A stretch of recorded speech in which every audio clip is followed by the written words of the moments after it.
We're joined now by Honorable Ikenna Eme, who is the Special Assistant Technical to Imo State Government. Thank you for coming on this morning. Thank you for having me. Well, we just heard from Labour there about what's going on. He did say categorically about that productivity test that no such thing happened. But what's going on?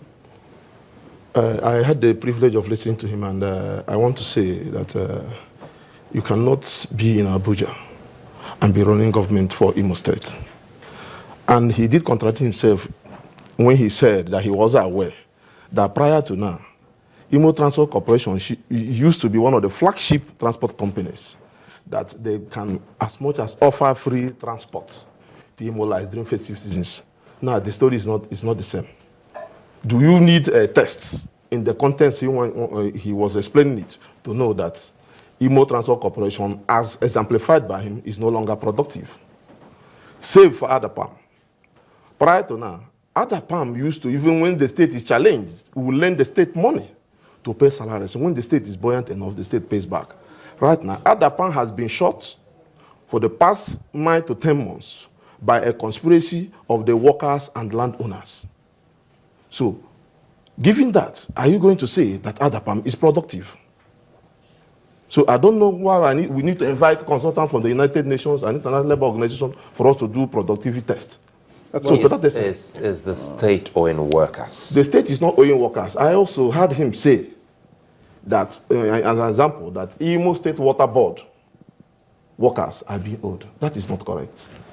I had the unfortunate privilege of being the person who supervised the payment of Imo Water Board workers. And the office we used, if you are conversant with the geography of Owerri, is the office, Imo Power Holdings office, that was sitting adjacent NDDC building. When the comrade president visited, he raised this issue, and we just promptly brought where the workers signed for their salaries, and the president was embarrassed. You can see. This is Imo Water Corporation. You can see. Somebody received as much as the cumulative wages as at December was 1.something million. You can see it. So when people say this, you can't understand. When you paid, means paid. When you pay, you take. When was this paid? This was on December, around 17, 18 or thereabouts.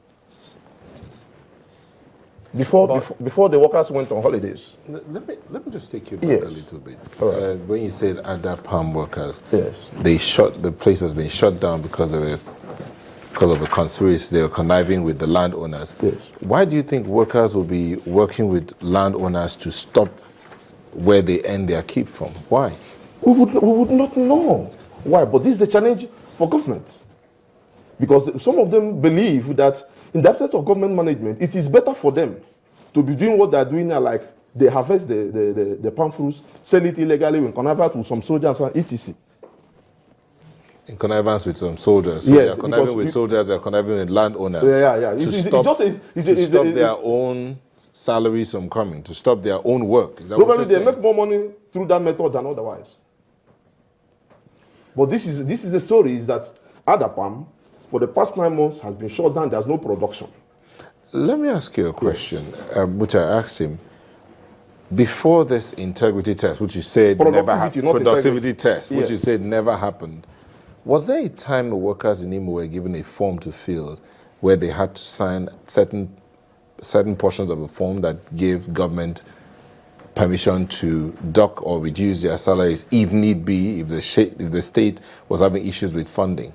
No. The form in question is a form that requested workers to agree that government is going to reorganize the operations of the parastatals and agencies. And let me give you give you a synopsis of the event so that you can appreciate. So before you give the synopsis, right. So there was a form like that. There was a form, but not to the content is not what you're saying. The form did not say reduction of salary. It's just for them to agree that government will take measures to reorganize. Yes. And was there a dialogue with the leadership of the workers before that form was brought forward? Because saying that government will reorganize could also mean that if government reorganizes, and feels that you needed to go, they could let you go. Was that part of it?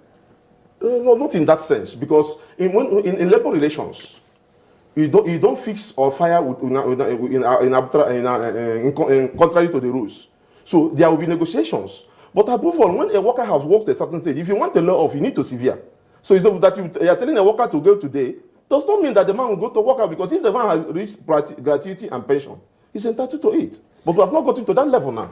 There's something about this document here, and you say this document shows payment for the entire year for 2015. No, it's for some more, the last 3 months. Because what I see here is December, January. If you say December, January, February, March, April, May till September, it means this December is that of 2014. Hold on, let me see. 2014 December that is a minute. 2014 December to September 2015. No, I'm talking of 2015. And it was struck with a pen, and someone used a pen to also write March 2015 to December 2015. So if you look at the salaries of these people for the water corporation in Imo State, it would mean that this originally is for salaries paid from December 2014 this is the computation. This is the computation. I quite understand. So this is the computation of the salary, what it was in January, what we want in December. So when the man typed it, he realized the error and corrected it. That's all. And he didn't even countersign, because we also know that when it has to do with money. No, this is our document. I was responsible for payment of this. The typist made the error. When we are paying, he realized that he made the error. He cancelled and right. That's all. Call the workers and confirm whether they've not received it. But on my honor, I will supervise that payment. But you had the leadership of the one of the leadership of the labor union say that the state government is still owing them. No. And that some checks have even been returned. From who? But you heard him on. I heard him, but we have been awarded. These stories have been awarded. This is not the first time. But I want to tell you, on good authority, as of today, except owing-ada-palm workers and the Ministry of Justice law officers, which he mentioned, and in that instance, you cannot say it's not payment, because one issue of what wage is applicable. Now, let me explain that in detail. Prior to now, a certain edict did apportion hazard allowance to law officers in the Ministry of Justice, to the extent that a level 9 law officer, which is the entry point for professionals in the civil service, earns 390-something thousand, as against another level 9 officer who earns less than 70-something thousand. So this disparity, while the government was able to carry this before, in view of the paucity of funds now, government says we can no longer afford this discriminatory practice because the funds are not here. So the judicial law officers rejected the check. Not that we are owing them, because we were saying, let us be at par with everybody. And compare in the sister states of Anambra, for instance, the salary is also 70-something thousand. But what was the procedure? Because they say there was no dialogue. Is it possible for you to wake up, slash salary? Well, it was at the negotiating table, they refused. Because it is their constitutional right, because that was what the salary was before. But at the negotiation, what we offered to them, they refused. That's not amount to owing. What did you offer to them? We offered them what is the salary applicable to other level 9 officers in the state, plus an additional 50,000. So up till now, they have refused to accept the check. That's the position. Not that they were not paying salary or they were being owed. They are not the only people in the Ministry of Justice, but law officers in the Ministry of Justice, by virtue of what they were owing before, which in view of the situation now, we cannot afford to pay. Government is negotiating that we do come down to what is reasonable, so that they will also be apart and stop the discriminatory practice. So how many months are we talking about? I would not particularly know, with this Ministry of Justice. I would not know. I don't want to mislead you. I don't know the number of them. But the fact is that they have refused to accept the checks. Not that the money is not there or the check has not been written. But because of the disagreement, they've not collected the check. So we cannot say we are owing.